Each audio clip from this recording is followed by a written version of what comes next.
Hi, everyone. I think I'm live. Yes, I am. Okay. Welcome. Tonight, we're in for a wonderful and inspiring evening as we hear over 20 stories of mikvah in challenging times. Um, whether it's long ago in Russia or during war or modern times with internal struggles with water or other phobias, or difficulties just related to today's corona climate, women around the world have overcome obstacles to keep this most precious mitzvah. I'd like to thank Mrs. Sar Maraza for being the impetus behind the entire Learn at Home series that Mikvah.org has been running, and for her help soliciting and reviewing the stories that we will be hearing tonight. If you'd like to hear any of the previous shiurim from this series, they are almost all available online at mikvah.org/media. And to stay tuned for updates and be informed of when we have continued series, which we are planning to do, please follow us on Instagram. Our name is My Mikvah, or on Facebook under mikvah.org. Also, we have a WhatsApp group for events. And if you'd like to be added to that, that's a broadcast only. You're welcome to text me at 732-534-2948, and I'd be happy to add you to that group. Again, it doesn't send out a million messages. It's really just a broadcast for when we have events. As more and more stories have been coming in, we do plan to do a second evening of storytelling. I already have 7 stories for round 2. So if any story told tonight inspires you about, oh, I have a similar story of a friend or a family member, we would love to hear it. So please share your story at crivkin@mikvah.org. That's CRIVKIN@mikvah.org, and I will place it in the chat in a few seconds so you can see it in writing. And feel free to share your video story with me so that we can have a second round, because there have been so many stories that have been coming in. I had 10, 15, 20, and then we had to stop as we don't want it to go too long tonight. I'd like to dedicate this evening in loving memory of my grandmother, Gutta Bas Peretz, who passed recently of COVID-19 after a long and beautiful life of Torah mitzvahs. My grandmother was the daughter of the famed Chassid, Reb Peretz Machkin, and lived a life of Mesiras Nefesh her entire childhood and young adult life, all the way until she came to America, where there was still definitely Mesiras Nefesh involved here as well. She once told me how she would go with her mother, Baba Henya, after whom I'm named, to the Black Sea on occasion.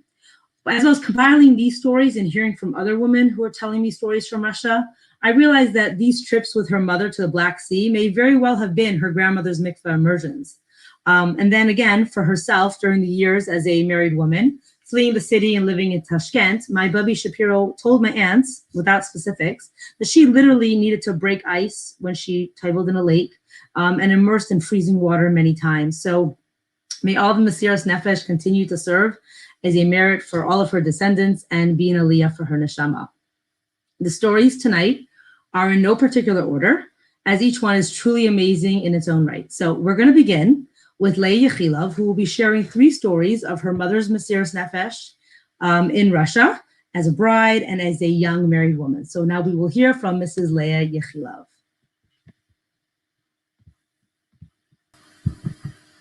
Go ahead. Yeah, hi, my name is Leah Yechilov. I'm working here in the Union Crown Heights Mikvah of the Rebbe. This is the Rebbe's Mikvah. I'm working here for almost 30 years. I'm the mikvah attendant and also take care of everything what has to be done. I came from Russia.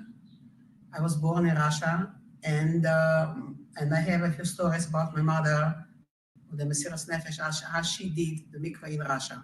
A couple stories. So the first story was when she got married. She was very young. She was 17 and a half years old when she got married, and she was afraid of water.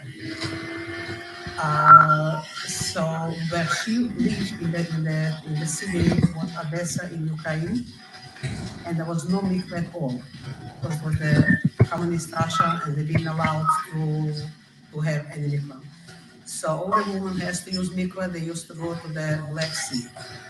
So my mother, as a young girl, 17 and a half, went to the Black Sea with her mother and her older sister.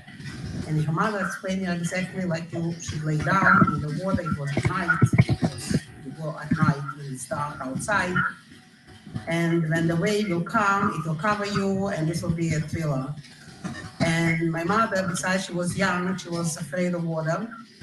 And she would prepare herself, and as she was seeing the wave is coming, she jumped up. She was afraid of the water. She tried again and again and again and again. Didn't help. She just couldn't do it until she started crying and told her mother, listen, let's go home. Cancel the wedding. I don't want to get married. I can't. I just can't take it. I'm afraid of the water. But as you see that I'm here, so that she did toil. Then after she got married, she moved to Leningrad, because there my father was from there. And there was another story about the mikvah, that there was, again, no mikvah in the town like the government should allow to have. So everything was underground. In Leningrad was one mikvah by the end of the town. There was like an old man. His wife passed away already. He was there by himself, and in his basement he had a mikvah. But usually not a lot of people use the mikvah, and the water was cold always. So before anyone has to come, they used to let him know, because there was no phone call, no telephones there. They has to come like a day or two before and tell him that I'm coming this and this day, and he would prepare to make warm the water. One time happened that 4 ladies, it was my mother, her name was Sora Levin, another lady, Shula Kazen, Katzenellenbegen, the third one was Sarah Volosov, and the 4th one was Sarah Rappaport. They all met together and they went to the end of the town to the mikvah. When they came, they knocked on the door. The man opened the door. When he saw them, he said, no, Kinderlach, I'm not letting you in. You didn't let me know before. I didn't know that you're coming. The water is freezing, ice cold.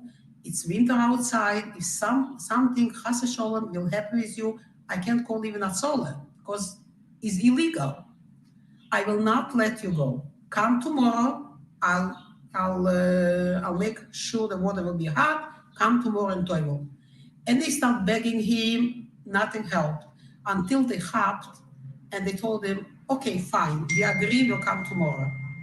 But just let us in. We want to touch the water. We want to see how cold is it before we come tomorrow.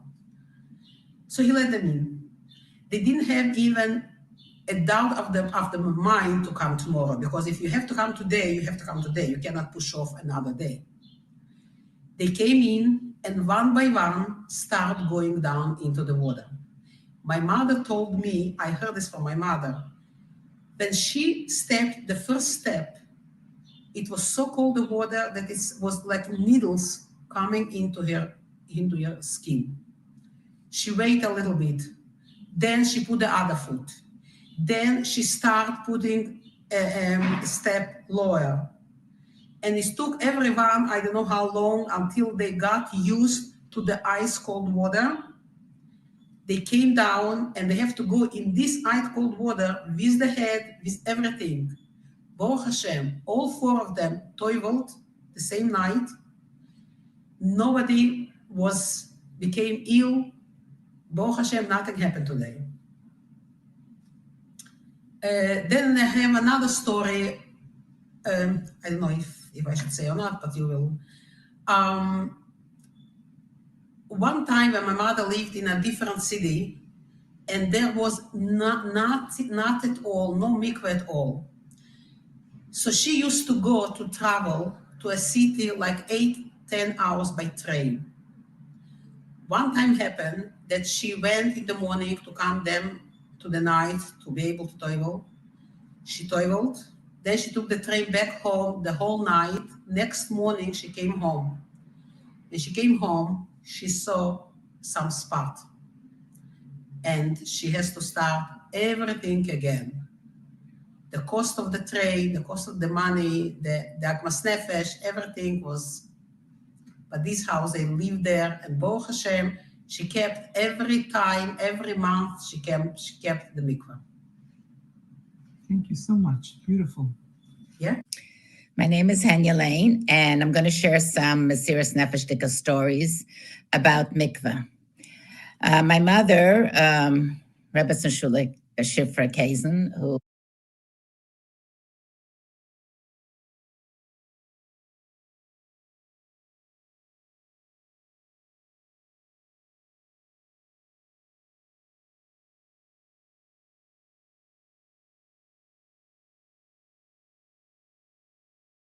passed away a year ago, told me that when she was a little girl, her mother, that's my grandmother, Baba Mayasha Garelik Shagalov, used to take her children with her to the mikveh because they wanted to make sure that the daughters know about mikveh.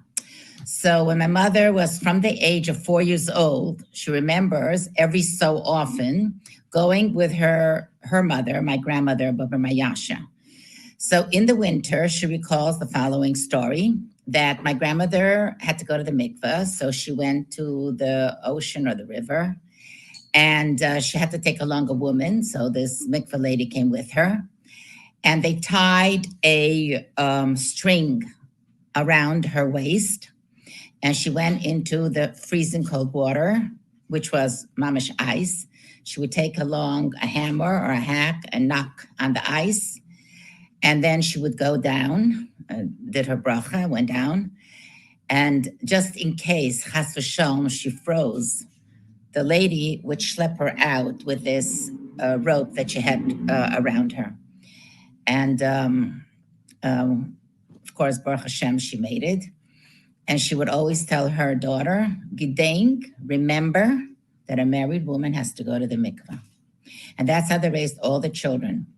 My aunt Rachel Levin, who was younger than my mother, also remembers the same story. One winter going with her mother to the mikveh.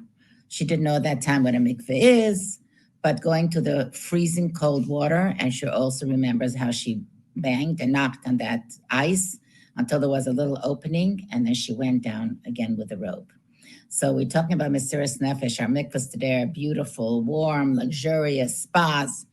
So every time you go in there, just think of how our Babas had to go to the mikveh and what beautiful frum Chassidish families they raised under all these difficult circumstances.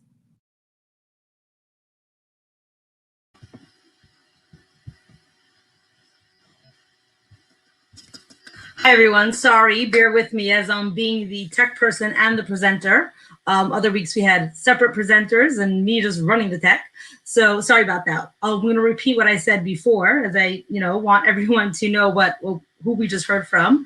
We just heard from Mrs. Hanya Lane, who shared stories of her mother, Mrs. Shola Kazin, and grandmother, Baba Mayasha. So that was generations of Mesiras Nefesh in Russia, which is what I wanted to say before Mrs. Lane spoke. We will be hearing again from Mrs. Lane in a little bit.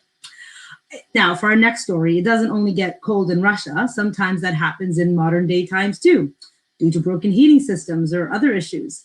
And then when that happens, we think of our grandmothers in Russia, and that can give us strength. So let's hear from Mrs. Faye Kranz Green.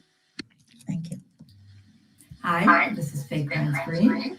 I want to tell you a story that happened many, many years ago. I would say probably 30 years ago at least. We lived in Richmond, Virginia. We were shluchim there. And in Richmond, the mikveh there that belonged to the community before we had our own mikveh was the kind that you had to fill and empty.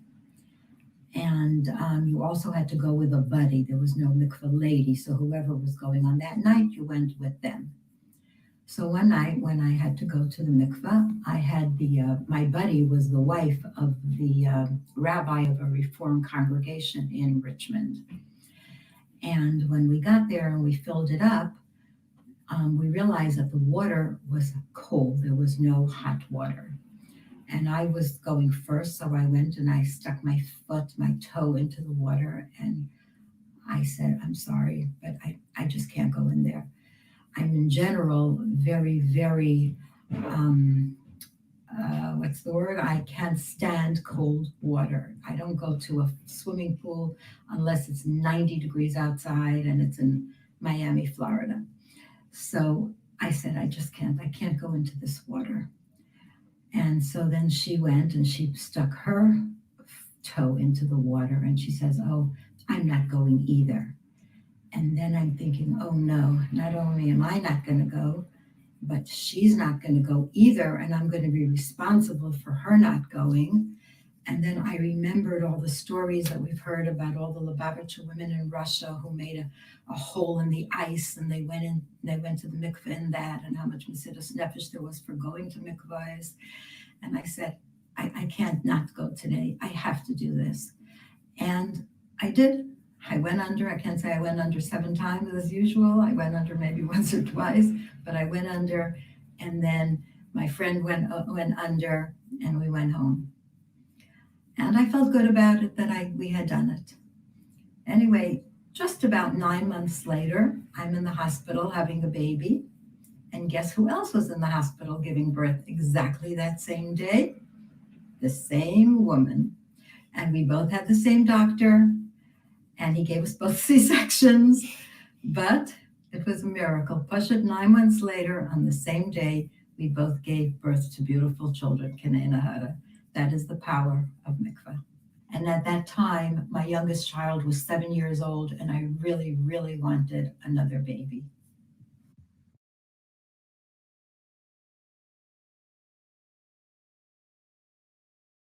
Okay, let's see how fast I can do this muting and unmuting.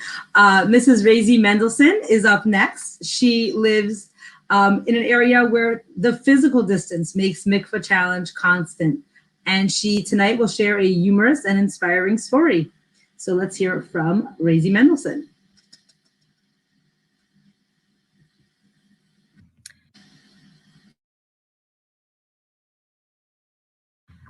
Hi, my name is Razy Mendelson, and I'm on Shluchas in Jackson Hole, Wyoming. During the coronavirus right now, it's a tough time, a more challenging time for women to go to the mikvah. So I'm going to share with you just a little adventure of we have many, many mikvah adventures over here. In Jackson, we don't yet have a mikvah. Our closest mikvah is a 5-hour drive or a plane ride. A 5-hour drive in each direction. So using the mikvah many, many times poses some challenges. So one month, years ago, we had our counselors over running our Camp Gan Yisrael camp. We had a huge event going on. My mother was in town and I needed the mikvah. Not such a convenient time to disappear for 24 hours. When I mentioned the idea to my mother that we would be leaving town and leaving her with the kids and the counselors and all that, she, being filled with adventure, my mother recommended that we should just use Granite Hot Springs. Granite Hot Springs is a gorgeous hot spring. It's about 45 minutes away on a highway and then another 45 minutes on a dirt road. There you get to the most gorgeous, totally off the grid, no electricity, but a magnificent hot spring, gorgeous water coming out of a mountain, and out of the side of a mountain pools into a pool. There's a caretaker on the property who every evening at sunset opens up a plug and lets all the water that pooled up flow downstream. He cleans the bottom of the pool, replugs it in, and again, it fills up anew, fresh in the morning. So going at Shkia, or at, once it gets dark, would not be an option because the pool would then be empty. So we decided we'll leave the house at 3 o'clock in the morning, get to the hot spring at about 4:30 a.m., giving us enough time to taivel, get out before the caretaker would be arriving. We assumed around 9 a.m. So my mother and I put on our jackets. It was the summer, but in the summers by us, it could be about 35, 40 degrees in the sun at night. And so we put on our coats and headed into the car. At about 4:30 in the morning, we were about 2 miles from the hot spring when there was a gate that was closed and locked with a sign that read, "No trespassing." Having come so far, and the idea of now driving all the way to Utah or Montana, so not appealing, my mother and I just decided that we were going to go L'Chatchila River over the fence and hike the rest of the way to the hot spring. So my mother clutching the bear spray in case we encountered any unwanted visitors along the way. We started walking. towards the hot spring. As we were nearing the hot spring, we noticed that there's a hut near the hot spring and there was a car next to it. And I realized that the caretaker wouldn't be arriving close to 9 a.m. The caretaker was living on the property that we were now trespassing. Now, this is Wyoming, where often you'll see signs that say, no trespassing, trespassers will be shot, survivors will be shot again. And they're not joking. We were quite nervous.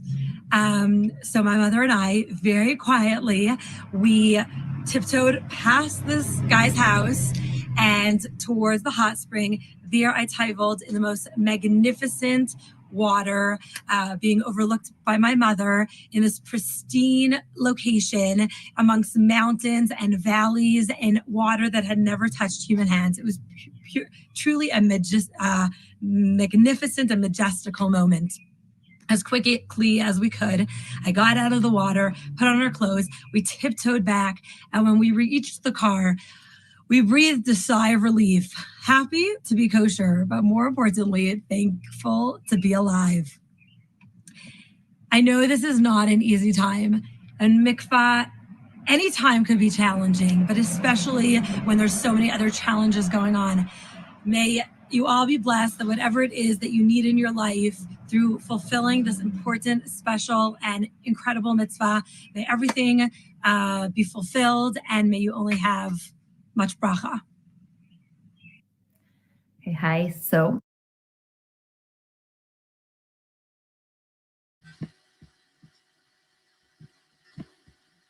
Hi, everyone. It's really actually complicated here. Okay. Corona, of course, brings its own unique challenges with initial worries of how to keep everyone safe and how to keep the mikvah safe and balancing going to the mikvah while respecting government lockdowns. Maybe you have a curfew at night. So Corona has definitely brought challenges to our mikvah going. We're going to hear from the next few people specifically about Corona times. And we're going to start with Mrs. Chaya Ben Chimo from Argentina. here in Argentina, we're on strict lockdown. That means in order to leave your house, you need permission. So recently I needed to use the mikvah, and I got in touch with the balanit of one of the mikvahs here. And we made an appointment, and I sent her a picture of my ID, and she emailed back to me a personalized certificate with my name and the date and the hours and the times that I had permission to be out of my house. Great, we're all set. A few days later, she writes me a message that she needs to talk to me about something personal. So we talk on the phone, and she tells me that there's a shlucha that has been waiting since the week before to use the mikvah, but she didn't have a way to get there because all the mikvahs in her area were closed down, and she doesn't have a car, and the Rav doesn't let her travel by public transportation due to possible transmission of the virus. So she asked me if I would be able to do this, to be able to pick her up, bring her to the mikvah, and drive her home. It was like a rush of like excitement, emotion that like filled me up. And of course, I called her back and answered back right away that of course I was excited and happy to be able to do this mitzvah. As I was doing my preparations, I was just like getting choked up of emotion, like the thoughts of the woman in Russia and their mesiras nefesh for this mitzvah. That's like the feeling that was going through me, that here today, we're actually like going through mesiras nefesh for the same mitzvah. And okay, here I am, I'm on my way. And as soon as I pulled off the highway, as expected, the police stopped me and they asked me if I had permission to be circling the city at this time. And they asked me where I was going. So I told them I'm on my way going to the Baño Ritual. Proudly, I took out my certificate, I handed it to them with my ID, and they let me go. They were like, go ahead. So, and then there I was, Baruch Hashem, on our way to fulfilling this most important special mitzvah.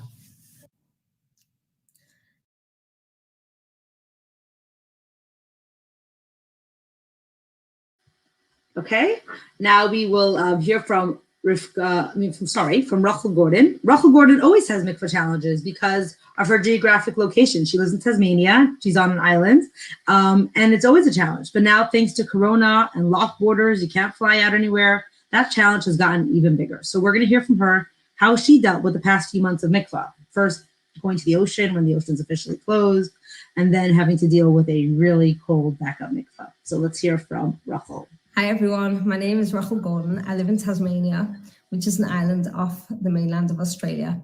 We've been on shlichus here close to 9 years. The mitzvah of mikvah has always been a very challenging mitzvah for us here, both for both myself and for other women living here.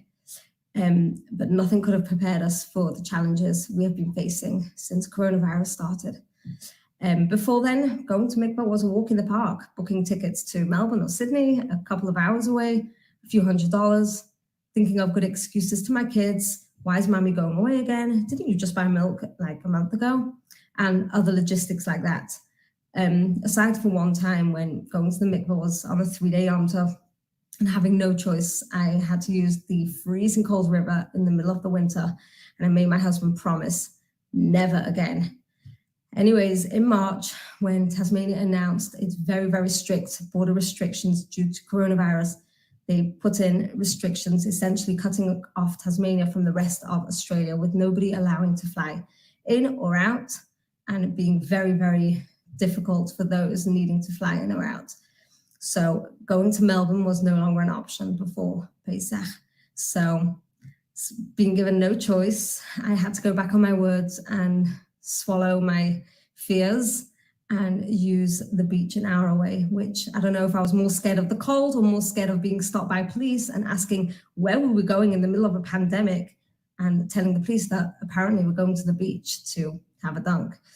Anyways, we realized that this was not a good long-term solution, being that the restrictions could be in place potentially for several months.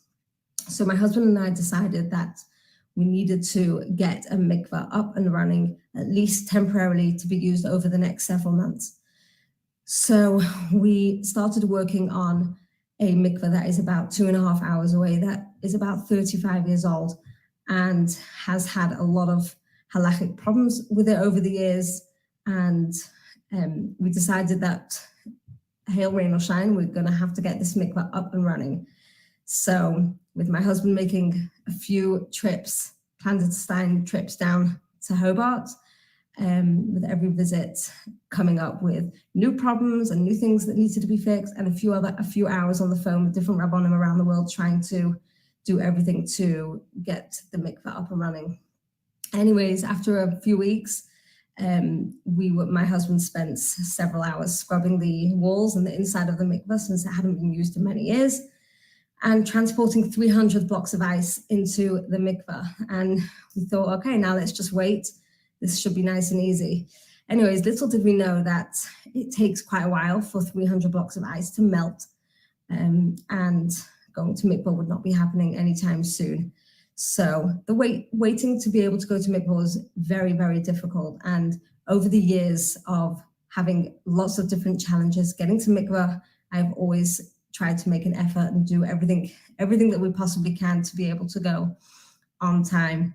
So this situation was and is very, very challenging, but we're very, very thankful that right now we have a mikvah up and running, at least now, during the situation until the borders reopen. Now, I just want to give everybody chizuk. I am not a superwoman. I am not one to enjoy dunking in colder water or going to rivers and beaches. I like my spa-like warm mikvah, and I love being pampered. So this is really not my cup of tea. This is not something I signed up to at all. But I wanted to really give everybody a lot of chizuk with this mitzvah, and especially during this during the coronavirus period, which is challenging on all levels, but especially challenging with mikvah. And just keep going. You're all doing amazing, and just kudos to everybody. All the best, and good day, mate, from down under.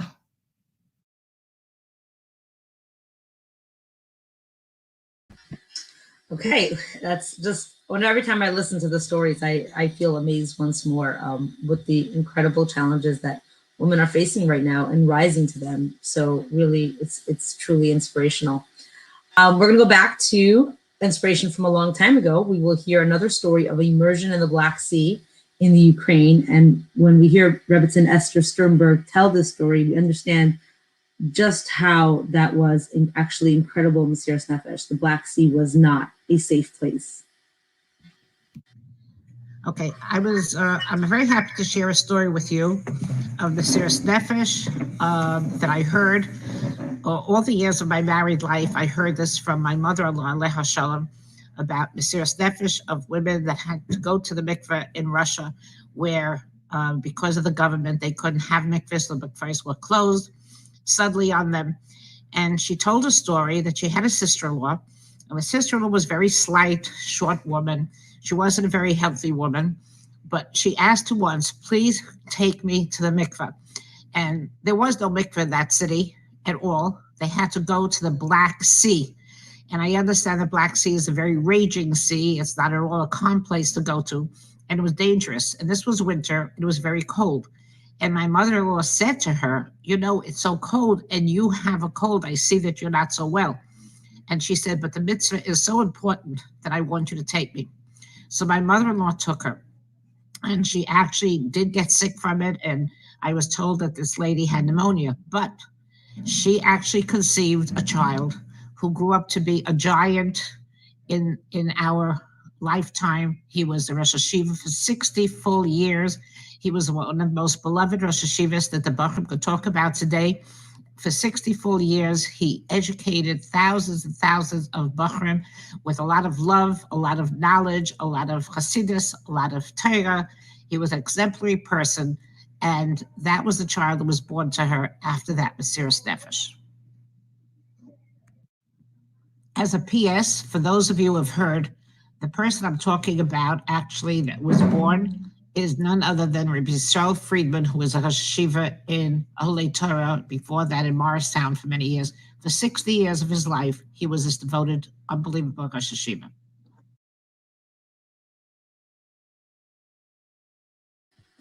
Wow, what an incredible story, and it has a tie-in to right now. Rabbi Yisrael Friedman, Olav Shalom, passed recently from the coronavirus, and he was an amazing Rosh Hashiva with influence for so many, and the source of his mother, who had this Mesiras Nefesh in Russia. Challenges for mikvah come in all shapes and forms. For this woman, with the fear of water, compounded by not being raised with the importance of this mitzvah, choosing to take it on and dealing with this challenge is truly inspiring. Often when we grow up with it, it's almost easier to overcome the challenge, but not growing up with it and still being able to deal with it, it's really amazing. So we are going to hear from Razy. My name is Hanya Lane, and I have...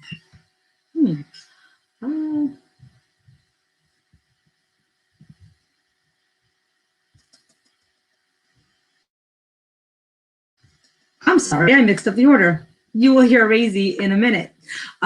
So the challenges around mikveh in Russia also included the secrecy of a forbidden activity. So we're going to actually hear another story first from Mrs. Hanya Lane in Russia, understanding the concept of it being a forbidden activity and the secrecy that was needed to be when keeping this mitzvah and what they did with that. Another story about Mesiras Nefesh in the mikvah. So when my mother grew up in Russia under communism, it was forbidden to have a mikvah. And of course, Fruma Yidden went. There was no question about it. So my mother and her family were thrown out of their nice house in the middle of the winter on the snow. And they ended up living in a shul in the Biber section for 6 years. So after a while, the communist government realized that they were from people that was against communism, because communism didn't believe in Hashem, and Yiddishkeit did. So they wanted to take away their children, put them in orphanages. So my grandmother, Baba Mayasha, sent all her children to different places. Now, my Aunt Rachel was a young girl. She was probably around 8 or 9 years old, and she was sent to a family. And when she came to the house, she noticed that in the bedroom of the woman where she was staying at, every night, a woman or 2 or 3 would come into the bedroom and go out. One night, the woman in the house said to my Aunt Rachel, can you come and help me pour some hot water into the bathtub? She goes, what? You mean into the mikvah? And the woman said, "What are you talking about? Whoever knows about a mikvah, what is a mikvah? Please don't even say the word." And my aunt really didn't realize that it was like such a terrible word, because her mother always took her to the ocean and she called it a mikvah. Then she realized that anytime the women would come, they would make sure that she was out of the house. That's how petrified they were, that somebody would chas v'shalom say the word mikvah, and then this lady and her entire family and anybody that they caught, that would all be sent to Siberia or 6 feet under. But Mesiras Nefesh, all these women, she recalls that they would mamish come to this house, walk through her bedroom, and go to the mikvah. This is in Russia. So, guys, our mikvahs are beautiful comparatively. Thank you.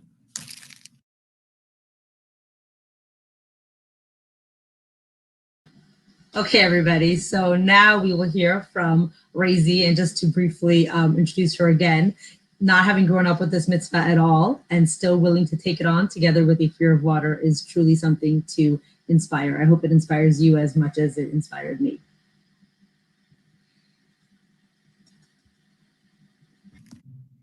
Hi, I'm Razy, and this is my story.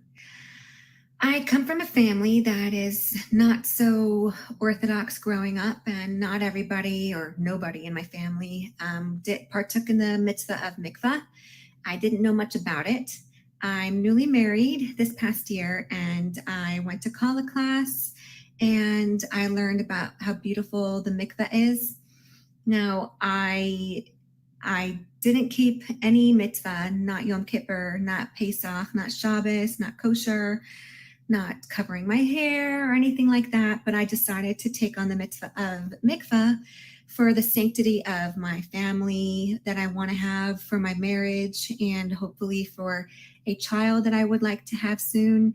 And I feel as though it's a purifying mitzvah where I would go into the water, even though I am scared of water. I'm petrified of water. I don't like to submerge in the water. But the mikvah ladies that I go to, that I see at Grove Street Mikvah, are so sensitive to my needs. They will do whatever I need to make it all comfortable for me. And I'm allowed to hold my nose if I want. I'm allowed to hold a railing if I want. I'm allowed to have my nails done if I want. And it's just, they make everything so comfortable for me that it makes me less and less anxious every time I go. I almost had panic attacks the first few months, and it gets a lot easier. And the few days even before I go to the mikvah, there's a lot of frustration, sexual frustration and agitation between me and my husband, which makes the night of the mikvah so much more special, because we've been anticipating each other for almost 2 weeks. And everything that is hard is worth it.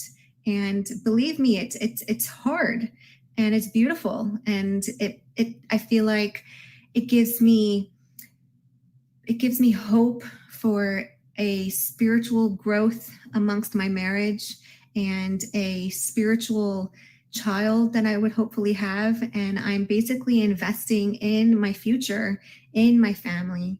And I won't give it up for anything. I really wouldn't. I think it's the most important mitzvah, and it's for myself to be in charge of my body, to allow when I can be touched and when I cannot be touched. And it's my time for self-reflect, to be one with my body, and to give my body some care and some pampering, and make it feel like a spa, and bring all your products that you'd like to use, and make sure that you are relaxing and have music and take your time. There's no pressure, and you really do feel so clean and able to go to your husband all dressed up and pampered, and you feel like you have wrapped yourself up in beautiful gift wrap to come home to your husband to unwrap. So I bless everyone with a spiritual, inspiring strength to overcome any uncomfort in the mitzvah of the mikvah, and everything will be as comfortable as you want it to be. The mikvah ladies will make sure of it. All right, brachas to everybody, you beautiful people and you beautiful souls.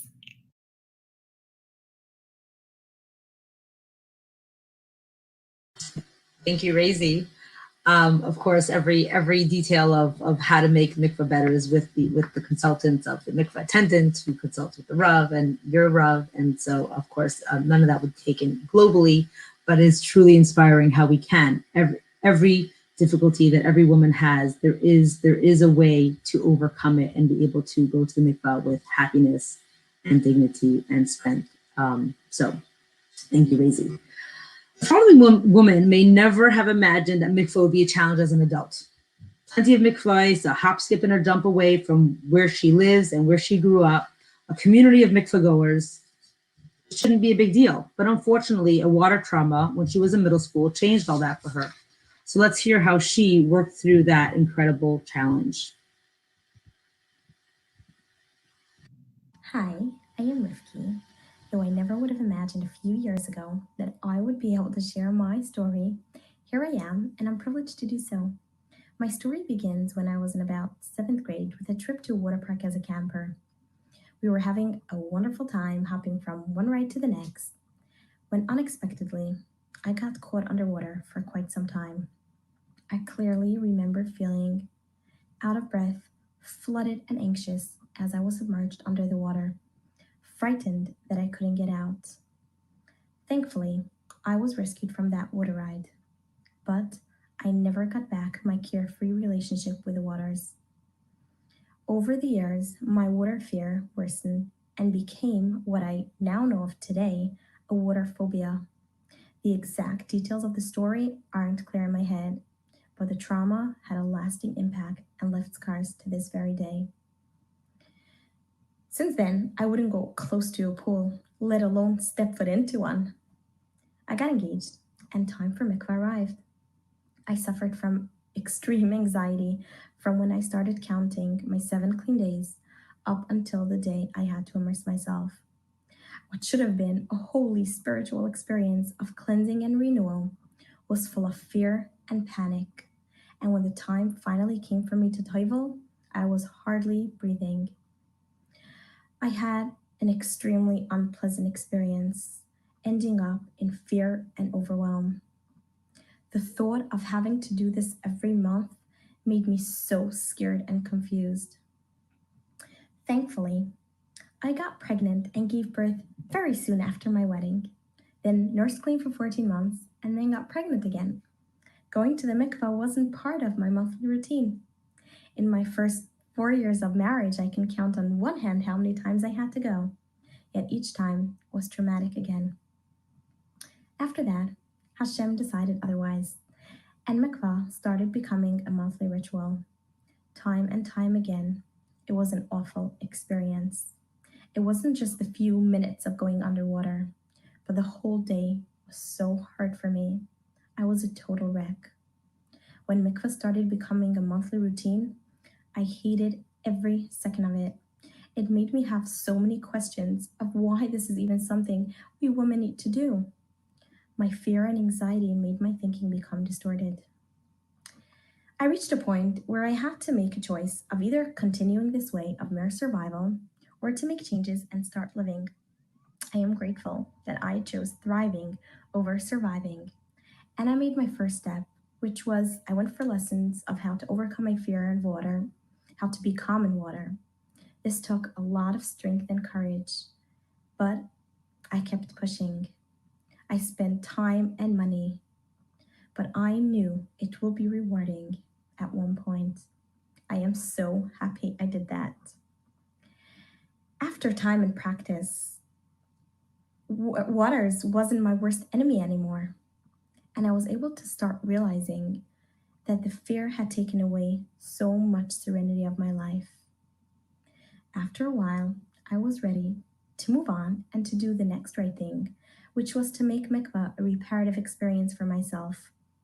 With the help of my therapist, I tried many different places of mikvahs until I finally ended up in the most incredible place, I now travel over an hour when I need to go to the mikvah, but it was all worth it.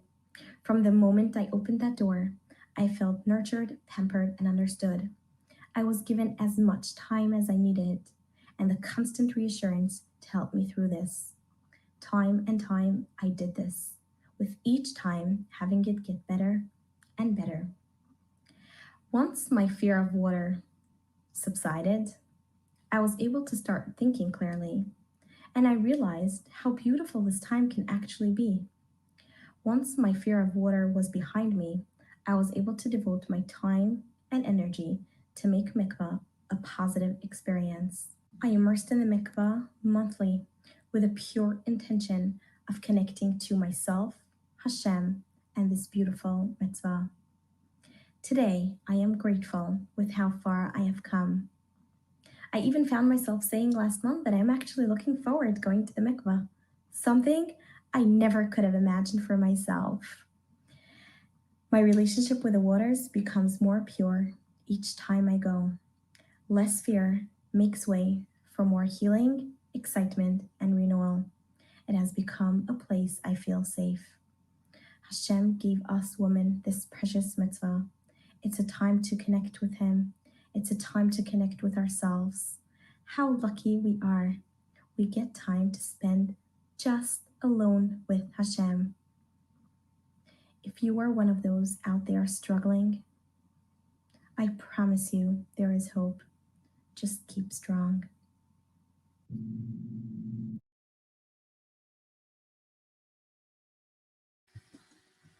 Wow. Thank you, Rifki, for sharing your story. It is incredibly brave to be able to tell everyone what you went through and how you were able to overcome that. And just to put in perspective for everyone, you know, a lot of people have to travel to mikvah, but when mikvah could be down the block, around the corner for you, then traveling an hour is truly a challenge. But going to a place where you know you'll be able to get the support and be able to overcome your fear is amazing. In between Russia and modern day Corona, we have challenges regardless in keeping details of Taras Mishpacha and perhaps in transmitting the information to the next generation. In Venezuela, just going at night can be a danger. It wasn't a safe country during the time that this story was told, and I'm not sure about it right now. And then if you're going at night and if you're not necessarily talking to your children about this mitzvah, how are your children going to know?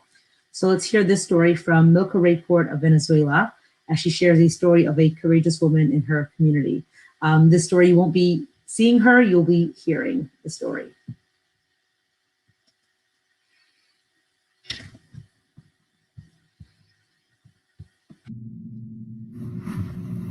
I'm a shlucha in Caracas, Venezuela. We were sent to work with the Ashkenazi community to try to ensure kosher Jewish services in a non-religious community. Venezuela had seen better days, and in those days, 20 plus years ago, Friday night services had 500 to 600 people weekly. The shul is located next door to a hotel, and the hotel's parking lot was used by the shul's members. As part of my shluchos, I am in charge of the mikvah we built. One day, I got a call from a lady I didn't know. She told me she had to go to the mikvah Friday night. I didn't ask too many questions. After, for security reasons, I confirmed that she is a member of the Jewish community.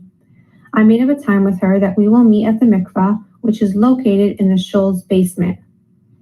We had a beautiful experience. She really enjoyed. I instructed her on the special laws for Friday night mikvah. And when we were done, we walked together outside and she went to find her husband in the large crowd coming out of the synagogue. 4 weeks later, I get a call from my friend again, and then again after 4 more weeks. So the third time, going on Friday night, I kindly speak to her that maybe we should meet to see how to avoid Friday night mikvah so it can be easier for her. She looked at me in surprise. To talk about what? And I realized that my new friend knows very little about the preparation for mikvah. I called her on Sunday and we set a date she would come to have coffee with me in my house. I made fresh cookies and we sat down for coffee while I tried very carefully not to scare my friend away, but also get her to know what real mikvah is all about. As I'm talking, I was able to see this light in her eyes, excited to do things right, wanting to hear more and more. So we set another coffee appointment for the following week, where she came with a pen and a notebook to take notes and make sure she gets things right. The biggest concern she had was to come to the mikvah at night. On Friday nights, the shul had a special security around it, but the rest of the nights they didn't. And Caracas is one of the most dangerous cities in the world. Traveling at night is not recommended. But she wanted to do things right so badly that she decided to come anyways. For the next 2 or maybe 3 years, she came to the mikvah every month on weekdays and called me with every question she had along the way. One day, I get a call from, by now, my good friend, saying, "Can I invite myself for a coffee again?" she asked. And the next day, we sat down again and enjoyed fresh cookies and coffee. "I have a big problem," she started telling me. She let me know that she has 2 teenage girls and that her daughters started dating. "We only buy kosher meat, and we are very strict about only eating kosher meat inside our house," she said. "And we never give up a Friday night dinner. Nothing is more important than Shabbat dinner," she continues. Now her daughters will get ready to get married, and they'll say that in their house, growing up, they only ate kosher meat, so they will do the same in their own homes. Their parents gave high importance to Shabbat dinner, and they will too. But their mother never went to the mikvah, so they won't go either. How do I let my non-religious teenage girls know that I keep mikvah and it's the most important mitzvah in my life? This was such an honest moment, coming from a loving Jewish mother, but a seriously tough one. I told her I will study her concern and see how I can help her. To my huge surprise, the rabbi I consulted told me the following: "I would suggest she takes one of her daughters with her every time she goes to the mikvah, switching off between her 2 daughters." This was a huge problem. I couldn't let her come with her daughters during mikvah time and risk that they meet other ladies there. But coming later is so much more dangerous. What should we do? I called my friend and told her what the rabbi suggested and what my concerns were. But she was so excited with the answer that she was sure there is no risk traveling for such an important mitzvah. From that month on, the 2 daughters took turns coming to the mikvah with their mother. Each time, after I closed the mikvah to the public for the night, I let my friend with one of her daughters in, and I sat with the girl and chatted with her while her mother was getting ready. As months went by, the girls loved the opportunity to talk to a religious person face to face in a friendly manner. They started bringing a paper with questions they always wanted to know and didn't have who to ask. We became good friends. Now, 15 years later, my friend is unfortunately no longer with us, but both her daughters are religious, Shomer Shabbos, have kosher homes, and sure enough, keep mikvah.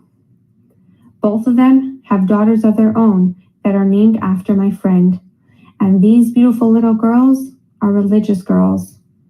Something my friend never imagined could happen, and there is no doubt that it happened in the schus, in the merit of her being so careful about her mikvah once she decided to add this mitzvah to her life.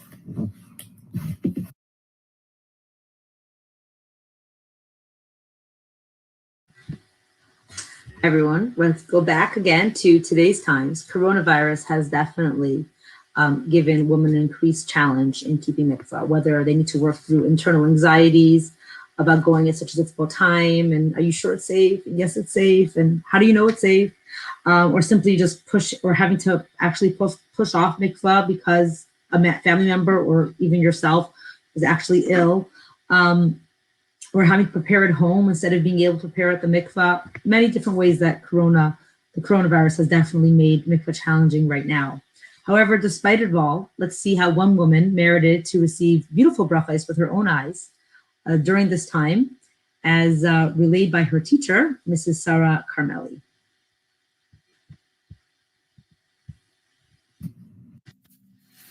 Shalom, I'd like to share this story sent to me by one of my students.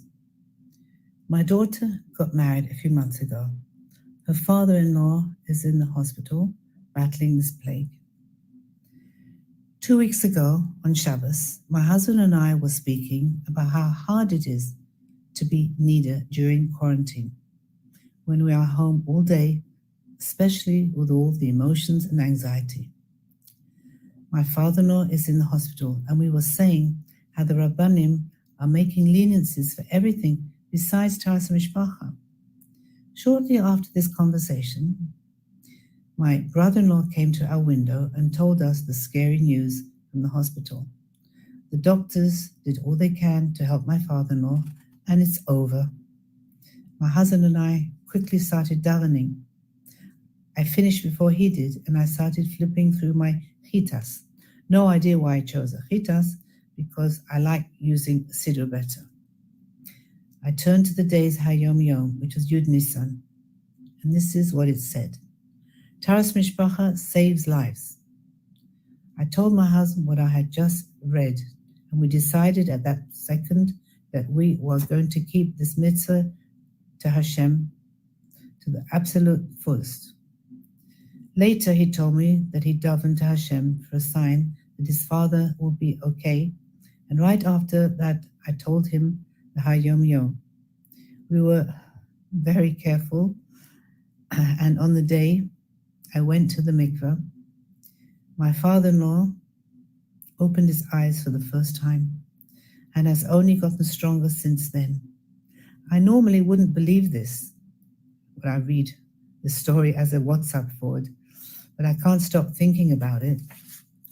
A few days ago, the doctor said that it's a miracle that my father-in-law is alive, and from a medical perspective, he should not have survived. Hearing this made my husband and I feel like we are part of my father-in-law's miracles. This is my presume nissa. Yes, Taras Mishpacha saves lives.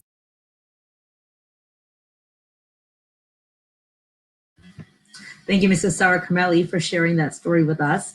Mrs. Carmelli had reached out to me and said, I have this amazing story I'm going to tell you. And at the same time that she shared it with me for this presentation, it also made its rounds because of its amazingness on the social media networks all over the place. It went viral. And just sharing the power of sharing stories. This story that was shared a few weeks ago on social media has already impacted so many women. I've already gotten feedback from people. Do you know the story was shared? And as a result of it, my friend said that she's going to, and quite a few women have already increased their Taras Mishpacha observance during this time, or committed to overcoming the challenge of mikvah during this Corona period, just because of the inspiration of this story. So that is, it shows the power of sharing stories. And again, I'm going to encourage you, now that we're mid-segment, if you missed me in the beginning, that if this does encourage you to think of a story of your own to share, please do so. I already have 7 stories that couldn't make it into tonight's evening. So we're definitely going to do a round 2, and we'd love to hear your story as well. Hearing stories from others definitely gives us courage for ourselves. Next. Mrs. Chanala Altain, the granddaughter of Mrs. Frida Sasanko, shares a very special story of her grandmother in Tashkent, who used the power of her mind to overcome the physical cold. So we're going back to, not Russia, Tashkent's in Ukraine, but to that time period. Hi, I'm Chanala Altain, and I'd like to share a story with you about my grandmother, Mrs. Frida Sasanko. She once spoke at a Mikvah Yisrael meeting or dinner in the year 1992, and she gave over this beautiful story from the time when she was in Tashkent living under the communist regime. She used to say that when she went to the mikvah in Brooklyn, she felt such luxury there, and that would bring her back to the time in Tashkent where the luxury was not available. She had moved to Tashkent on her way out of Ukraine, And there was one mikveh there in the backyard of a shul. And eventually the communists and the KGB closed down that mikveh. And came the night that she had to go to the mikveh and she didn't know what to do. She heard on the grapevine that another mikveh had opened. And so she made her way over to that mikveh. And sure enough, it was in the same courtyard of the shul. And out of the house comes the same mikveh lady who lived on the same grounds as the mikveh. Instead of using the mikveh, though, they were now using the well of the mikveh. Every mikveh, in order to be kosher, has a well that feeds water into it and has to be connected to that well. So now that the well was still around and near the mikveh, they used that as the mikveh. It was very deep because Tashkent was in the mountainous region and they had to dig very deep to get to the water. So what they had done is they had dug very deep into the well and they put a table at the bottom of the well with a rope ladder all the way down. And the women used to climb down that ladder to go to the mikveh and reach the water. The water was freezing. My grandmother said she got ready and she went down the ladder. And when her toes touched the water, it was so cold. It felt like needles going up and down her body. She tried again and it was like fire. She had never felt something like this before. So she stood there and she says, you know, it's too cold. I can't do this. I am just not going to go to the mikveh. As she's sitting in the mikveh, she overhears two women walk into the same courtyard, obviously getting ready to go to the mikveh. She recognized one as her friend's voice, a mother of 7 children. The other lady she didn't recognize. As she's in the mikveh, she says, if I don't go to the mikveh and I come up, those women who just walked into the courtyard will definitely not go into the mikveh. They won't even attempt to go into the mikveh. And she thought to herself, her friend who has 7 children and is supposed to go to the mikveh tonight, if she doesn't go to the mikveh, she may come home very late. Her husband came home even later than her because he had a factory job, and he won't know that she didn't go to the mikveh and something terrible might happen. In her mind, she said, well, maybe she'll write a note, but her husband could miss the note. The Satan has a very tricky way of working and knows his customers. So she said, there's no way that I can't go to the mikveh. The other lady also, maybe her husband won't get the memo that she didn't go to the mikveh. So she forced herself to go to the mikveh. The problem was it was too cold. So in her mind, she said, I need to get out of this scenario, take myself out of this scenario in my mind so that I can actually go into the water. And so she thought about a time. She pictured a time when her husband, my grandfather, Reb Asher Sasanko, had been arrested by the KGB. For the first 10 days, she was able to bring food to him every 10 days. And after the first month, though, when she came to bring him food, they told him he had been moved and they wouldn't tell her where. She had no idea where he was for 8 months, even though she begged and said, my husband is not going to eat if I don't get him this food. They didn't care, obviously, and she had no idea where he was. During the time that my grandfather had been arrested, my grandmother had 2 young children who passed away on the same day. My grandmother never thought about this often. She tried not to think about it, but that day there in the mikveh, she thought about it so that she could really take herself out of the mikveh situation and pour herself into something that would help get through the cold. While she was deeply thinking about all of this, she jumped into the mikveh quickly, and her body and her mind were so consumed with her whole thought of her children and her husband that she didn't feel the cold water. She came out, she immersed herself the few times that she needed to immerse herself, and then she tried to come out of the water. The problem was, she said, she couldn't get out. It was too cold. The water was so freezing that her lungs had no air left. She couldn't get herself out. So then she thought again how when her husband had come back from prison a year later, they were blessed with a son, my father. And that's what pushed her out. She davened to Hashem. She said, please allow me to spend the rest of my life with my family, to raise my child. Just let me get out of here. And she said, miraculously, somehow she got out of the mikveh. When she came up, the 2 ladies were waiting. And they saw her.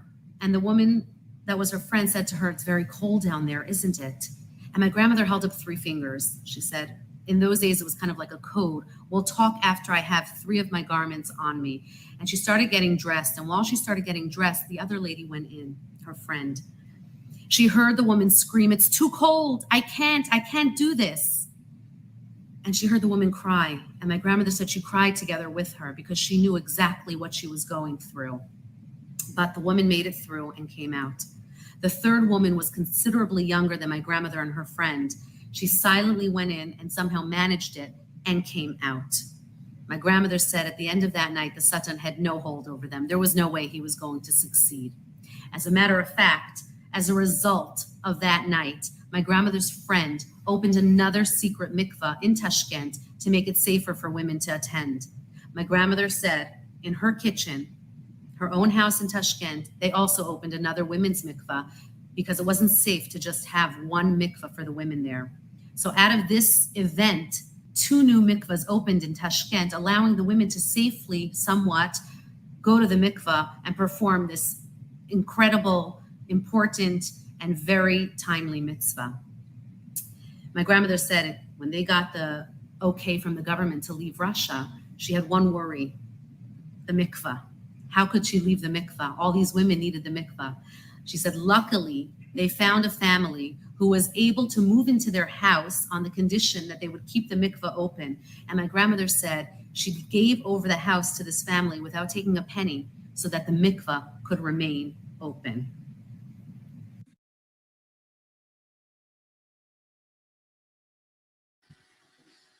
It was interesting to note in this amazing story how she mentions the mikvah in the kitchen, which Mrs. Lane had mentioned in the previous story. So I always wonder, were there many mikvahs in the kitchen of Tashkent, or was it the same one? Next, we will hear from Mrs. Lane, Mrs. Henya Lane once more, and she actually shares the same story that Mrs. Leah Yechilov shared in the very beginning of the presentation. But I chose to include both of them regardless because I felt that the perspective of a different person brings a completely different dimension to this story. And just like how Mrs. Sasanko had said that the knowledge that how whether she pulls through or not was going to have an effect on the woman behind her, also gave Mrs. Kazin strength in the story that Mrs. Henya Lane retells now. Knowing that her actions are going to affect others is what gave her the extra strength to pull through. So let's hear from Mrs. Henya Lane. My name is Henya Lane, and I'm going to share another story about mikveh. When my mother got married, Rebbetzin Shula Shifra Kazin, they moved to Leningrad because a lot of Eden lived in Leningrad. And for some reason, she had to go to the mikveh, which was in Moscow. A lot of times, nobody knew where the mikvahs were, but they knew that there was an older man who lived in Moscow, and he lived in the outskirts of Moscow because he was afraid to live in the city itself. There were too many Muslims, too many eyes looking around. And because he was elderly, they didn't really bother older people. So she traveled to Moscow and had to go in to take a bath before the mikveh. So she went to a bathhouse. In those days, there were no bathrooms in any of the Russian homes. And I said to my mother, explain the bathhouse. She said, well, the men line out first and then the women. And when they finish, the women come in, they give you a pail. You have to bring your own soap, a dab of hot water, and you wash yourself. And then you take the water and pour it over you, and that's your shower. So usually from families will go to the bathhouse Thursday or Friday or Shabbos. So if a woman went Sunday, Monday, or Tuesday, or maybe even Wednesday, it was because she had to go to the mikveh. So my mother went to the bathhouse, and from the corner of her eye, she saw Sarah Volosov. And then she saw Mrs. Sarah Levin, and then another woman. And of course, they didn't speak, but their eyes spoke, and they realized they're all going to the mikveh. So they walked outside, they flagged down a open truck. It was very, very cold. So the man had like a sheepskin blanket he gave them to cover themselves. And they said, please take us to see our uncle. He lives on the outskirts of Moscow, and we will pay you extra. Wait for us a few minutes, and then we will come back with you. So they came there. My mother knocked on the door, the little cottage, and the chassid opened the door, and he saw 4 women. He said, come back tomorrow. My mother said, why should I come back tomorrow? We're here today. He says, please, please come back tomorrow. The water is freezing. My mother said, can we touch it? He says, okay. So she went in, and of course, the minute she walked in, imagine how big the whole house was, probably one room. They started to take off their clothes, so the poor little man ran away. And under the kitchen table, they picked up a board, and my mother went to the mikveh, said her bracha. Then Mrs. Saravolosov, she told me this herself. She says, when my toes touched that mikveh, I said, Shulinke, I can't. I will freeze to death. She says, what? Look at the women waiting here. You have two women. You're taking an achrayus on yourself that they should go home without mikveh. How could you do this? She said, well, you know, when your mother talks, you listen. So she said, I just went in. Then Mrs. Sarah Levin, she said, I touched the water and I said to her, I can't. I will literally freeze to death. She was very short and always sickly. My mother said, what? Your husband is waiting for you and you are talking about not going? Chas v'shalom. This is your mitzvah and you're going. She said, I don't know how, but I went. And then the fourth lady also went. Then they got dressed and they wanted to thank the chassid. And they said to him, listen, come back in. We want to thank you. So my mother said, why did you tell us to come back tomorrow? Our day is today. He said, listen, I'm the only mikveh in a radius of like hundreds of miles. And if chas v'shalom, they stuff up my mikveh, that's it. Nobody gets to go. So I figured, if I know you're coming tomorrow, then I will warm it up a little bit and it'll be fine, because I was afraid if any of you go into this freezing ice cold water and you get sick and you end up in the hospital and you get delirious and you say something like mikveh, I went to the mikveh, they will find out where it is. And then if they close the mikveh, nobody would have it. So I figured better to wait a day that everyone else should have it. And my mother said to him, don't worry, none of us are going to get sick because we are doing a mitzvah. And this is their Mesiras Nefesh. Let me tell you, all these four ladies have the most beautiful, from Chassidish families, every one of them, because of the Mesiras Nefesh that they had to do to go to the mikveh.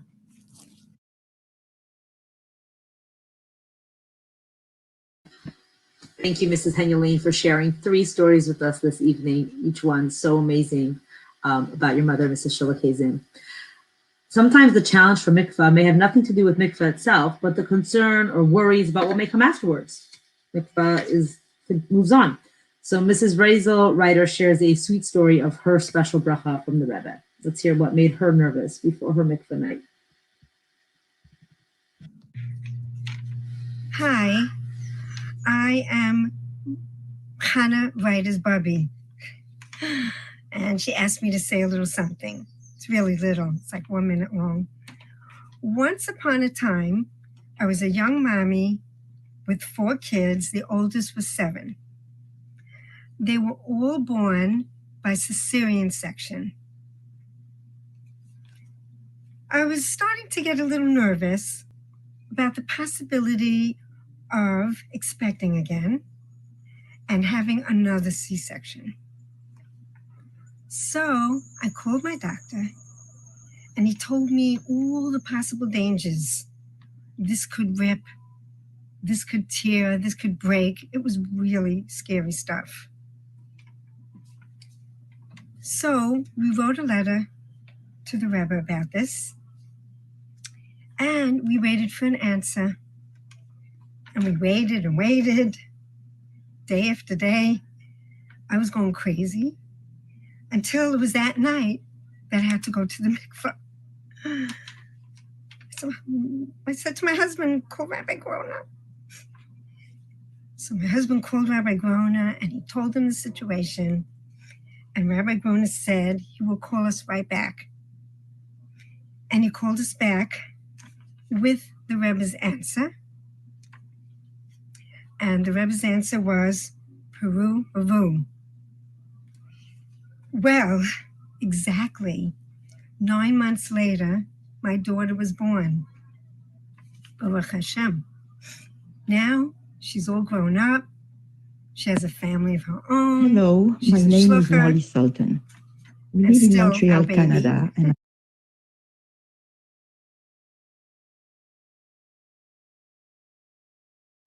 Had a few tech challenges there, but she says that her daughter is still her baby, and unfortunately, I can't even split up right now that the next voiceover is on top of this one, so we'll have to just hear that at the same time. Well, we know that cold weather is not only relegated to Russia many years ago. Mrs. Molly Sultan will share an incredible story of courage and miracles in Montreal's freezing winter cold. And you will also hear Mrs. Rachel Ryder's ending. I would like to share with you Thank you, my Rabbi. personal miracles that happened And that's my after little a story. very cold Friday night Hope you in liked it. 1988. Bye. It was my mikveh night. It was a very cold January night, 22 degrees below zero, and the walk was 40 minutes to the mikveh. My husband told me it was dangerous walking in such a weather, but I would not hear of postponing the mitzvah. I wanted to do things right. I came back that night with frost-beaten knees. It was a very difficult walk. I became pregnant right away with my number 7 child. And 3 months into the pregnancy, on a Thursday afternoon, my waters broke. Then blood. A real nightmare. I called the doctor who told me, sorry, you have lost the baby. You need to come for DNC on Monday morning. The DNC means cleaning the uterus from any remaining tissue. At the hospital on Monday, the doctor said, let's go for an ultrasound before I put you to sleep. The ultrasound technician screamed, there is a heartbeat. The doctor told me that the baby was surviving in no more than the volume of the thimble full of water. Oh Hashem, I thought, this is the mikveh water. Thank you, Hashem, for saving my baby. My daughter was born on Motzei Yom Kippur. We named her Leah Chaya. Rebbetzin Chaya Mushka had passed that year, and I wanted Leah to have a sparkle of the tzaddiket. We are not Chabad, but we have a very special connection to the Rebbe. When Leah Chaya was 4, I became a Kala teacher. I have to give back to Hashem. When Leah Chaya turned 7, our world was turned upside down. Our 14-year-old daughter Miriam was diagnosed with a very rare type of leukemia. Only a bone marrow transplant could save her. We all got tested. And guess who was the perfect match? Leah Chaya. Yishtabach Shemo La'ad. Miriam became Miriam Bracha. And before transplant, we asked Gedolim for brachot, and one of the Gedolim said, the name in Leah that you added, which is Chaya, will give Miriam life. Oh, what a relief. And miracles don't stop there. We were told that Miriam Bracha would never have children. Full body radiation had burned her ovaries. And we were told that she was in menopause at 15 years old. Well, today Miriam Bracha has 3 beautiful children, Baruch Hashem, with no medical procedures or intervention, just plain gifts, plain chesed from HaKadosh Baruch Hu. When we do a mitzvah that is difficult, we see Yeshuot, not always right away, but long term. Our future generations will also see miracles. The bigger the effort, the bigger the reward. May Hashem send Mashiach soon. Amen.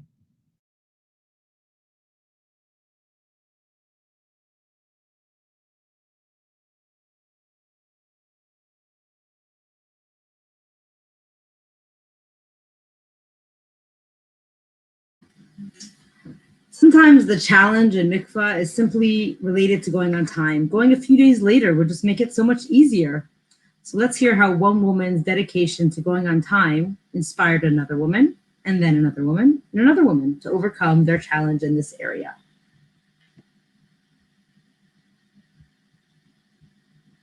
Mm-hmm.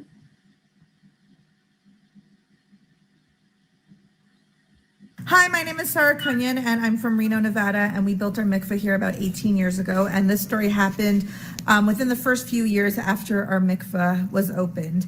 I got an unusual call from someone who was traveling, and she was staying in a mountain town 3 hours away from here. We were the closest mikveh because the other way the mikveh was 5 hours away. We are the only mikveh in the Eastern Sierras.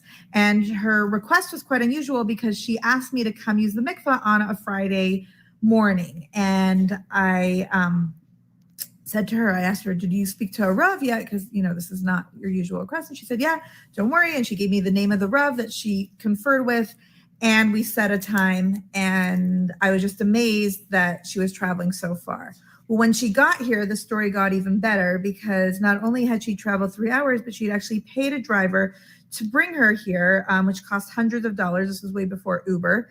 And she went, she dipped in the mikveh. I had a little care package for her that I sent her with for her trip back. And I asked her, why did you come so far? Like, why didn't you wait? She told me she was going back. It was just a work trip that her husband was having, that he was entertaining some clients of his. And why didn't you wait till you went back to your house in Los Angeles to use the mikveh on Motzei Shabbos? And she told me that she actually is the primary Kala teacher for the Litvish community in Los Angeles. And she shares a story with all of her Kalas that she travels with her husband a lot for business. And they were traveling to Shanghai. And she was speaking with Dini Greenberg, with the shlucha there, who at the time also didn't have a mikveh. She was just a new shlucha.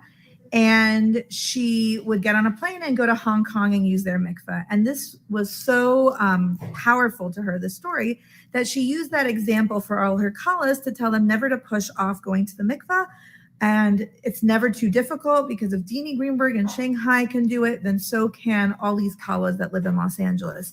She said this was her moment where she was able to have the same opportunity where she needed to use a mikveh and there was no mikveh within 3 hours within the small vicinity. She had to travel for 3 hours, and she was able to do what she had always told her Kalas, to never push off going to the mikveh and to be able to fulfill this beautiful mitzvah with much mesiras nefesh and a huge expense. And it was very inspiring for me to hear her story.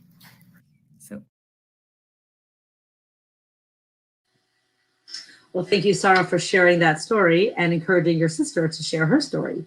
So now we will hear from her sister, Tzipora Cohen, who shares what motivated her to go to mikvah on time on Friday night, despite associated challenges that just simply wouldn't be there if she would push it off. So let's hear from Tzipora. My story begins about 5 or 6 years ago when we were living quite far from a mikvah, and about 2.5 miles. And I had been very nervous when we moved there because I was worried about what are we going to do if I have to go to the mikvah on a Friday night. I was pregnant when we first moved there, and I realized it was going to be a long time before I'd be able to really just pick up and leave. B'hashgacha pratis, I really never had to go to the mikvah on a Friday night until a Yom Tov rolled around and we were going away to a Chabad house where there was no mikvah nearby. And I guess I must have taken it a little bit too lightly in my heart. I had always been very, very careful to never, ever push off mikvah. And this was going to be my first time ever. And I pushed it off. You know, I spoke to a Rav about what to do, and okay. Suddenly I had to go to the mikvah all the time on a Friday night, and I was having to speak to a Rav regularly about it. And the next year rolls around, same Yom Tif, and I have to go to mikvah again on that Yom Tif. And I took it as my tikkun that Hashem was telling me, here, you can take it seriously this time. We were at home, so we were able to go to shul, bring my kids. I ran off to the mikveh afterwards. We even had to go to a farther shul that's closer to the mikveh, and all different stories with my kids of how it would work. But Baruch Hashem, I was able to pull off going. And after that, I had several years. I never had suddenly no more going to mikvah on a Friday night. until after a long break of not having children, and my youngest was around 5 years old, and I was ready to take the plunge again. I was at a point where the physical reasons that I had to push things off, I was willing to take a chance with. And suddenly I had to go to Mikvah again on Friday night. And I thought, oh no, how am I going to do this? I'm like, no, I'm going to do this. We figured, okay, my older kids, they're going to notice if I go away on Friday night. So let's send them to friends' houses. But no one was available, like literally no one. Then I thought, okay, maybe my friend down the street always says, oh, I'll watch the kids, send them over sometime. They weren't available either. So as the week ticked on, every single option is not working out. My husband couldn't just stay home. I had our mitzvah boy who needed to get to shul, and our shul was too far for him to walk alone on Friday night. And with the encouragement of Mashpia, we decided that it was time to let my next oldest babysit. And that she would babysit, and my husband and my son would go to shul as usual. And okay, I was going to do it. Then I do my preps. Erev Shabbos rolls around, and I glit with Tanai, and my husband calls an Uber for me, and I go downstairs to wait, and it's not coming, and it's not coming, and it's not coming. And finally, I think it was already in the 18 minutes it shows up, and I jump in. I told him, I said, okay, just drive as far as you can in the traffic. There was so much traffic. I said, just drive as far as you can. I'll jump out where I have to. And he drove down the street, and I gave myself a few extra minutes before Shkia, but I just jumped out of the car, and I walked the rest of the mikvah. And the whole time I thought, okay, I'm walking. Every step is a mitzvah. Every step is a mitzvah.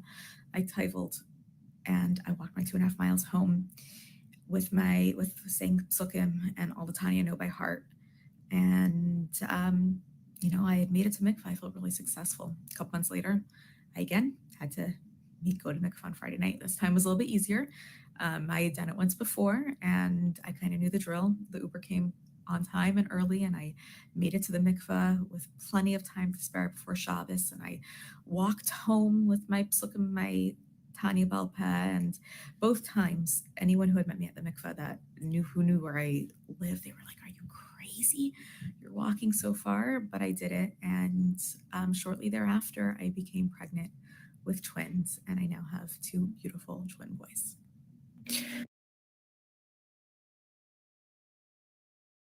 Wow.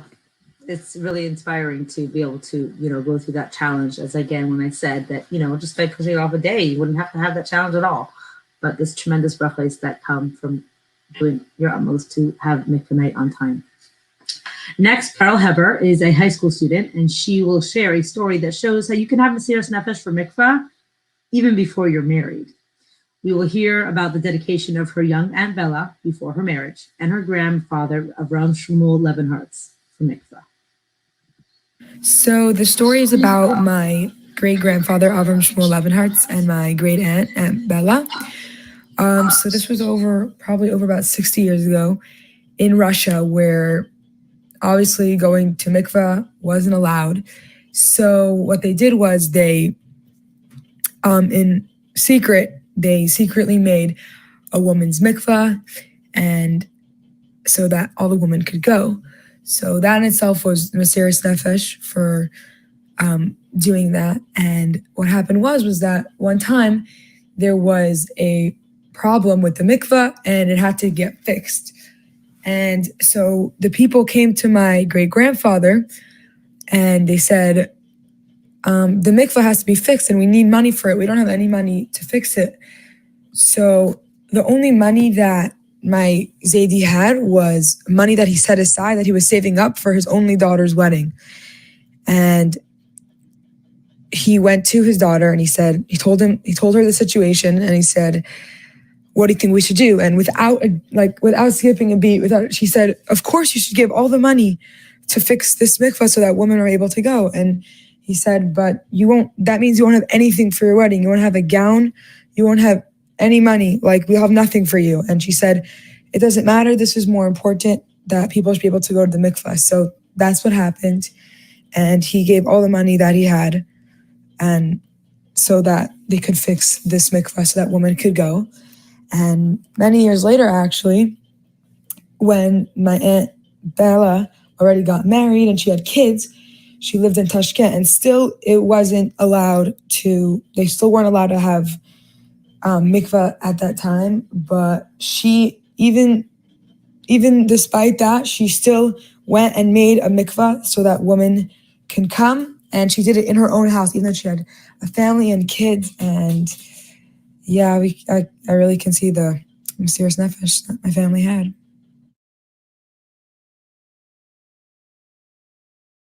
Hearing of another story of a mikvah in Tashkent made me smile and just wonder if all three stories are talking about the same mikvah, if they're connected, or many kitchen mikvahs.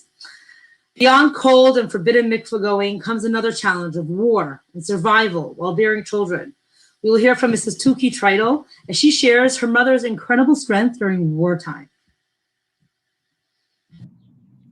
Hi, I was born in Budapest before the war, and we were a large family. They built a new mikveh in our town, and my mother used the mikveh. You wanted to hear a mikveh story, so my mother used the mikveh, and she became pregnant, and the war was already raging,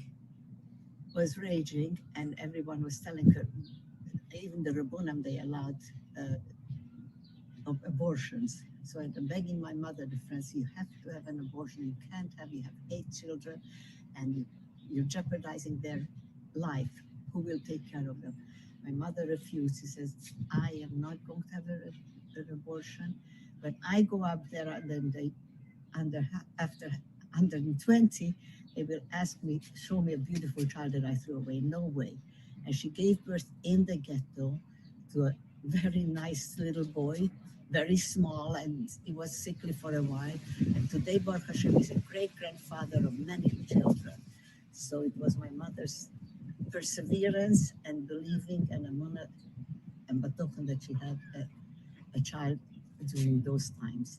And we should all have the geula right now for all these tzedakunias, and that should bring us only the good things. Go. I have a story about my mother going to the mikveh. I'm from Hungary. I don't have to say it, you can tell it from my accent. And my parents are instrumental in building the mikveh. My mother went, used it. Actually, the Belzer Rebbe used it that day because he kashered it and he was the first one, and my mother became pregnant. This was at the time of the war, which it was really very, very dangerous, and the Rabbunim allowed abortions. But my mother's friend told her, you have to have an abortion, you have 8 children. They will be left without a mother. My mother said, no, this baby is going to save me. And it really happened so. They were shooting people into the Danube, and one of them said, not this one, go somewhere else. And she never ate treif and persevered and was really doing not so well, but she always managed. She went into labor in the ghetto a few days before liberation. She gave birth to my brother. And he's Knainaher today, a great-grandfather here in Montreal. So because of my mother's betochen and amunah that everything will be well, it really turned out to be well. And this was a tremendous lesson for us. And she lived to be 94 until the last day. She was totally with it and appreciated everything. And her only word was to everything was, Shem Yisborach will help. So this is my story, and we should have the geula now from all these lovely ladies that are doing only mitzvahs and nice things.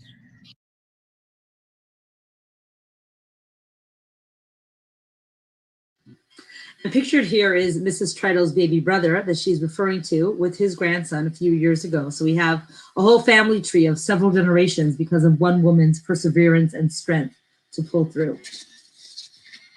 Next, we will hear from Mrs. Malki Dubov, who combines a snowstorm, not pushing off mikvah, and resulting brachos with a twist this time of her own husband participating in the Mesiras Nefesh of helping another Jew, another woman get to the mikvah on time.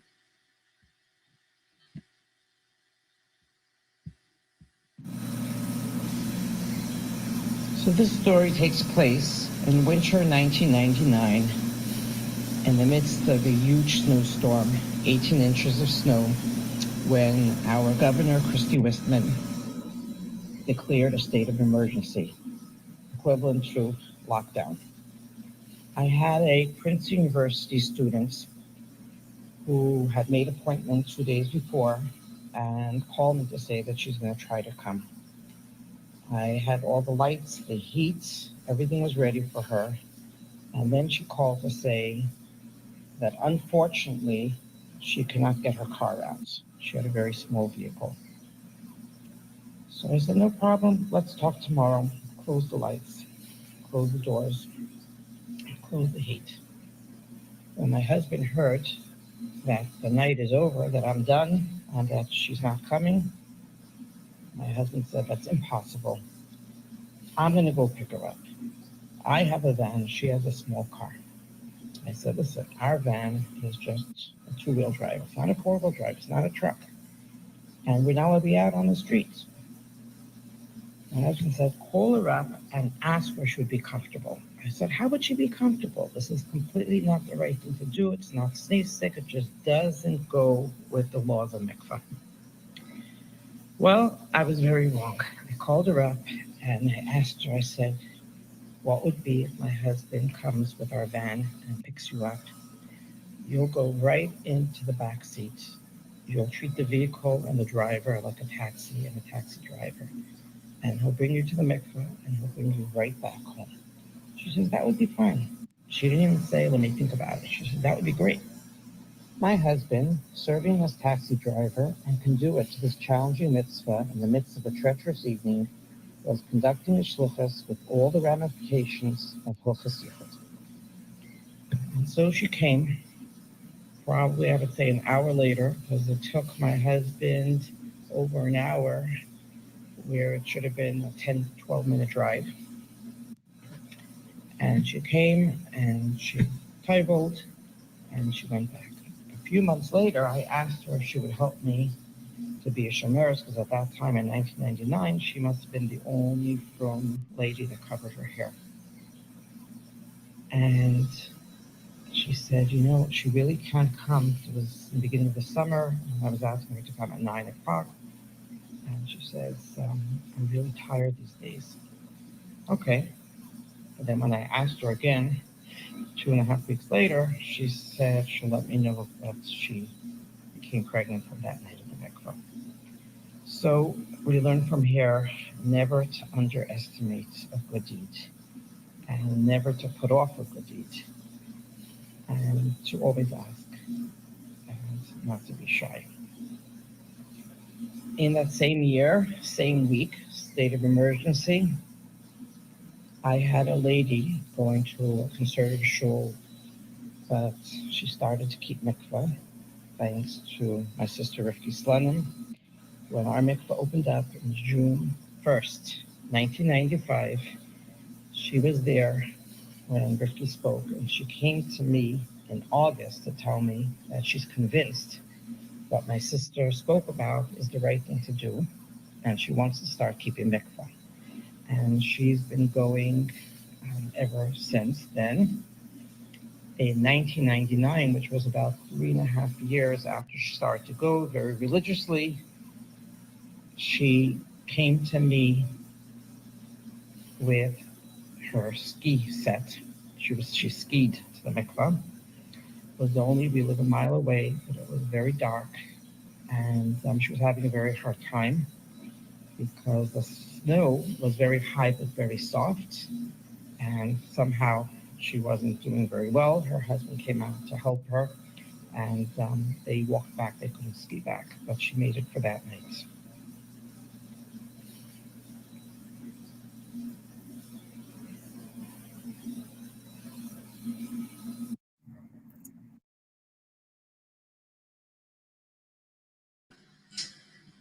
Our last story for today, we will circle back to the Mesiras Nefesh Mikvah in Russia with a truly heartbreaking story told by Chani Lazaroff. So tonight I'm going to share a story in memory of Guta Vasperetz, whose whole evening is tonight, our grandmother, in memory of her. And I heard the story from my father, Rabbi Shlomo Galperin. He shared a story of a couple who lived in the outskirts of Siberia, and it was a far out area, and there was very little Jewish life in that place. And later on, that couple got to move to Eretz Yisrael, to Israel, and they were able to live the rest of their life there peacefully in a more beautiful Jewish community. This couple, he passes away, and at the funeral, the wife gets up and she asks, even though she was a Chabad chassid, and she knew that there was a custom not to share eulogies, because that's the custom that usually at funerals, the Hasidic custom is not to share eulogies.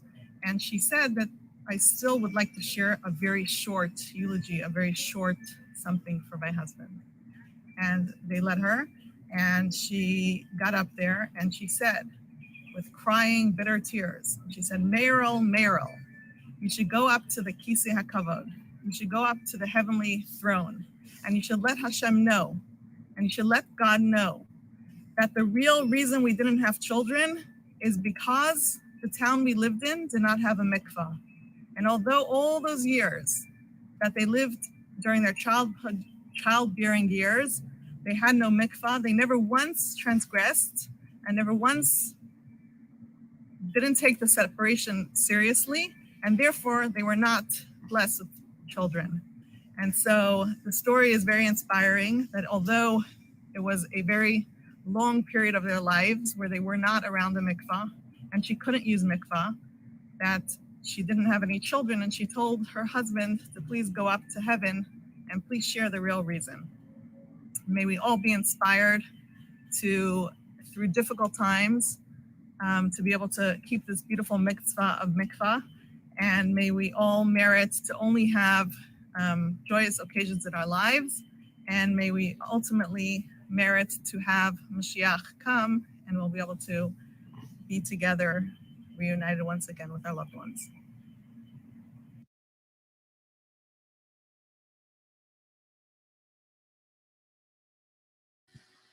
Thank you all for joining me tonight. I hope these stories inspired you as much as they inspired me, and that it can give us all the strength that we need to overcome our personal fears, anxieties, or challenges related to this mitzvah now or when the world's in chaos, and always. May the dedication of women around the world for this mitzvah bring Mashiach tzidkenu speedily in our days. Once again, if you have a story to inspire others, please email me with it at crifkin@mikvah.org for a second storytelling evening. As you see, the time was kept on racing, so I had to stop and not take more stories. And so I already have 7 more for another evening. So please do share, and we will have another event coming up soon. This concludes our Sphira 5780 Learn at Home series. This was the 5th one. If you'd like to hear any of the previous shiurim, they are available at mikvah.org/media to watch anytime. And we will, Be'ezus Hashem, continue having Learn at Home classes while we are all homebound. The next one begins right after Shavuos. We're having a series on Pru'uvu, before, during, and after, dealing with halacha, hashkafa, medical and practical tips on the topic of having children, dealing with pregnancy loss, the postpartum period. So really the full gamut. It will be a 3-part series, and I encourage you to follow us on social media, My Mikvah on Instagram or on Facebook at mikvah.org, or you can email me at crifkin@mikvah.org to be added to the broadcast group to stay informed of all the latest details. Wishing you all a Kabbalah Satira, B'simcha, Ub'pnimius. Thank you for joining me, and good night.